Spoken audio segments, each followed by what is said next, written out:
എത്ര വരയ്ക്കാൻ അറിയാത്തവർക്ക് പോലും വരയ്ക്കാൻ പറ്റുന്ന സിമ്പിളായിട്ടൊരു ആർട്ട് കാണിച്ചു തരട്ടെ. പിന്നെ ഈ ഒരു ബോർഡർ വരയ്ക്കണമെന്നൊന്നുമില്ല, അതുപോലെ ഞാൻ ഇത് പറഞ്ഞു തരണമെന്നൊന്നുമില്ല, അത്ര സിമ്പിളാണ്. എന്നാലും ജസ്റ്റ് ഒന്ന് പറയാം. ആദ്യം കുറച്ച് വേവി ലൈൻസ് വരച്ചിട്ട് അതിനകത്ത് ഇതുപോലെ കുറച്ച് പല സൈസിലുള്ള ഡോട്ട്സ് വരച്ചു കൊടുക്കുക.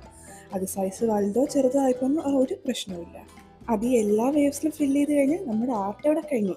പിന്നെ ഈ ഒരു ബോർഡർ വരച്ചതാണ് എനിക്ക് പറ്റിപ്പോയ തെറ്റ്. ആ ബോർഡർ അവിടെ കൊടുക്കണ്ടായിരുന്നു എന്ന് തോന്നി. പിന്നെ കുറേ നേരത്തെ ആലോചനയ്ക്ക് ശേഷം ഞാൻ ആ ബോർഡറിന് ഇതുപോലെ ഡോട്ട്സും കൊടുത്തു. പക്ഷേ അത് ചെയ്തത് നന്നായെന്ന് തോന്നി, കാരണം ഇങ്ങനെ ഇരുന്നതിനെക്കാട്ടും ആ ബോർഡറിലൂടെ ഡോട്ട്സ് കൊടുത്തപ്പോഴേ എനിക്കിഷ്ടപ്പെട്ടത്. പിന്നെ നിങ്ങൾക്ക് ഇഷ്ടപ്പെട്ടാൽ നിങ്ങൾ ചെയ്താൽ മതി. എന്തായാലും എനിക്ക് ആർട്ട് ഒരുപാട് ഇഷ്ടപ്പെട്ടു. പിന്നെ വേറൊരു കാര്യം എന്താണെന്ന് വെച്ചാൽ, എപ്പോഴും ഇങ്ങനെ ആർട്ടും ജേർണലിങ്ങും ഒക്കെ ചെയ്ത് ചെയ്ത് കുറച്ച് മടുപ്പ് വരുന്നുണ്ട്. അതുകൊണ്ട് വേറെ കുറച്ച് വീഡിയോസ് കൂടെ ഒക്കെ ആഡ് ചെയ്താൽ കൊള്ളാമെന്ന് എനിക്കുണ്ട്, ആർട്ടുമായിട്ട് റിലേറ്റഡ് അല്ലാത്ത. എന്തായാലും വരും വീഡിയോസിൽ കാണാം. ഇപ്പോൾ ഈ ആർട്ട് ഇഷ്ടപ്പെട്ടാൽ ലൈക്കും സബ്സ്ക്രൈബും ഒക്കെ മറക്കല്ലേ.